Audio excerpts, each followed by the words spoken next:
গুজরাটে 4 দুষ্কৃতীকে ধরতে গিয়ে হুলুস্থুলুস কাণ্ড সল্টলেকে। কলকাতার পুলিশ তৎপরতায় আটক 3 জন। পলাতক এক দুষ্কৃতী, তার খোঁজেই চলছে তল্লাশি।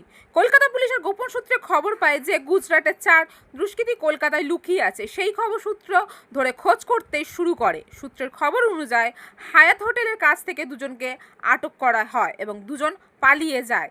তার মধ্যে একজন পূর্বাঞ্চল আবাসনের ক্লাস্টার 4-এর ছাদের কার্নিশে লুকিয়ে পড়ে। সুযোগ বুঝে সেখান থেকে পালিয়ে গা ঢাকা দিয়ে যায় আইপিএস কোয়ার্টারে। সেখানে নিরাপত্তা রক্ষীরা ধাওয়া করলে তাকে বেঙ্গল টেনিস একাডেমির কাছ থেকে ধরে ফেলে কলকাতা পুলিশ।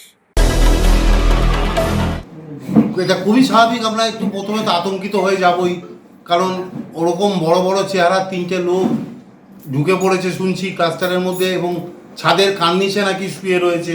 তারপর দেখা গেল কার্নিশ থেকে এম বিল্ডিং থেকে সে এল বিল্ডিংয়ে গেল এবং এল বিল্ডিংয়ের পাইপ বেয়ে সে নিচে নামলো। আপনারা সেটা আপনাদের সিসি ক্যামেরায় দেখতে পেয়েছেন। তো আজকে পুলিশ প্রশাসনকে আমি অসংখ্য ধন্যবাদ জানাবো, তারা সঙ্গে সঙ্গে এই স্টেপটা নেওয়ার জন্য এবং এদের ধরার জন্য।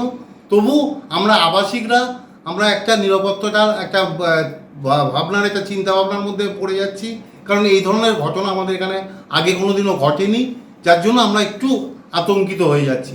তবে পুলিশ প্রশাসনের উপরে আমাদের ভরসা আছে, তারা উপযুক্ত ব্যবস্থা নেবে, এটাও আমরা আশা রাখি।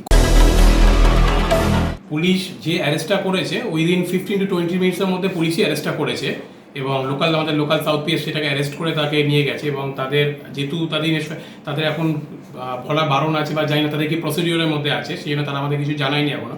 তবে এটা ঠিক যে একটা ঘটনা আচমকা এরকম ঘটনা ঘটেছে, যেটা আমাদের আগে ওরকম হয়নি।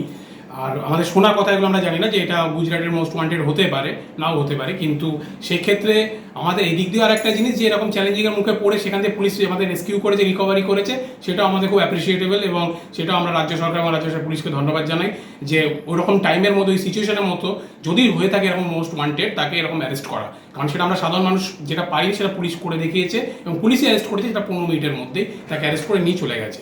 এবং যতদূর সম্ভব জানা সেটা আমরা কোন থানায় নিয়ে গেছে জানি না, হয়তো ফুলবান থানায় নিয়ে গেছে এবং বাকি তথ্য আমাদের কাছে কিছু নেই। বিধাননগর থেকে ক্যামেরায় পিন্টু নস্করের সঙ্গে আমি রিঙ্কি, নিউজ কলকাতা 24।